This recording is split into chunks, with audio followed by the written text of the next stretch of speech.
Bienvenue dans cette vidéo dans laquelle je te montre comment on va citer une source en format CSE pour science. Alors, la citation de format CSE, comment ça fonctionne? Bon, il y a plusieurs raisons pour lesquelles on veut citer. On veut citer parce que c'est la propriété intellectuelle. Et toi, normalement, à ton niveau, tu sais citer en Chicago.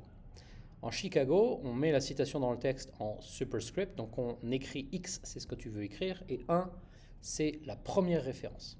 Tu dois faire une page de référence qui s'appelle une bibliographie et tu dois inclure des notes de bas de page. Ceci est utilisé en anglais, français, études sociales et espagnol. En sciences, on n'utilise pas ça. Il y a quelques petites différences.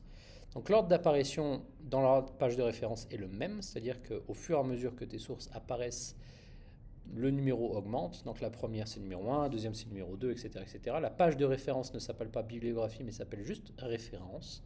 On utilise encore la notation avec le numéro en superscript. Pas de note de bas de page en sciences et on utilise ça dans toutes les sciences, la bio, la physique et la chimie. Tu dois utiliser ceci quand tu paraphrases et quand tu cites directement. Donc une citation directe te demande d'utiliser des guillemets. C'est obligatoire. Par contre, une paraphrase, tu n'es pas obligé d'utiliser des guillemets. Tu peux juste redire ce qu'a dit la source et après tu mets ton numéro en superscript. Alors, une source, tu mets le nombre de la référence en superscript. Plusieurs sources, il faut mettre une virgule. Donc tu mets 1, 2, 3, etc., etc. La bibliographie doit ressembler à ceci, c'est-à-dire la page de référence doit ressembler à ceci. Alors quelles sont les informations qu'on a ici? On a l'auteur en 1, le titre en 2, l'éditeur en 3, la date publiée en 4 et la date d'accès en 5 et enfin l'URL et l'URL doit être active. On va voir comment on fait tout ça. On va utiliser comme outil de citation Zotero-Bib. Donc tout de suite un exemple. J'ai une activité ici de 7e année dans laquelle on me demande de mettre un certain nombre d'informations sur les facteurs abiotiques pour les lombriques. On me demande d'utiliser cette source, c'est obligatoire. Donc je lis cette source, j'ai toutes mes informations là, je lis, et là je vais trouver une information intéressante en disant que par exemple, le pH du sol doit être en dessous de 6, c'est écrit juste ici. Donc je vais mettre cette information, le sol devrait avoir un pH inférieur à 6. C'est une citation, je dois mettre un superscript, le numéro de la citation, c'est ma première citation, et dans ma page de référence, je dois mettre ma référence. Je peux faire toutes les références en même temps sur Zotero-Bib. Alors j'y vais, je vais utiliser le lien de ce site-là et je vais le mettre dans Zotero-Bib. Je le mets ici. Petite précision sur Zotero-Bib. Hop, ça ce sont mes précisions, mes citations précédentes.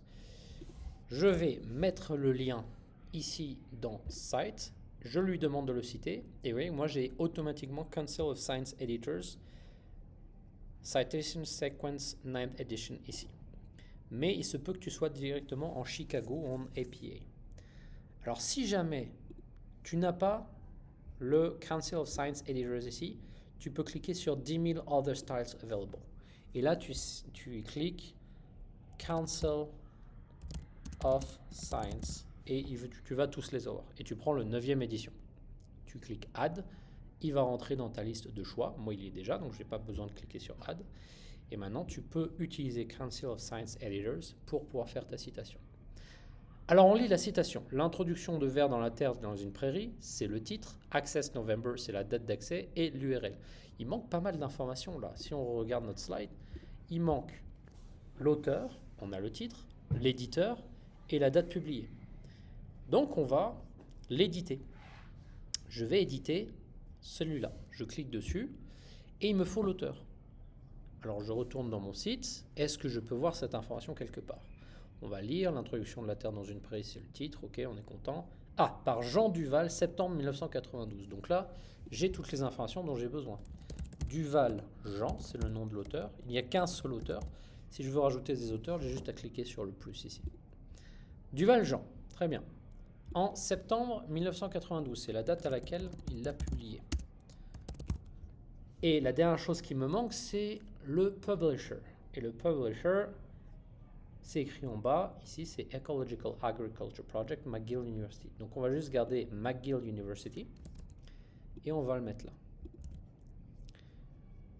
J'ai tout mis à jour. Je vois maintenant Duval, l'introduction du ver de terre dans une prairie, 1992 septembre, Access 2025. Il me manque encore l'éditeur. Donc je vais le copier. Je vais le mettre ici dans ma page de référence. Vous voyez, le 1 apparaît, tout le reste apparaît, mais il manque McGill University. Je vais le rajouter à la main parce que ça n'était pas présent.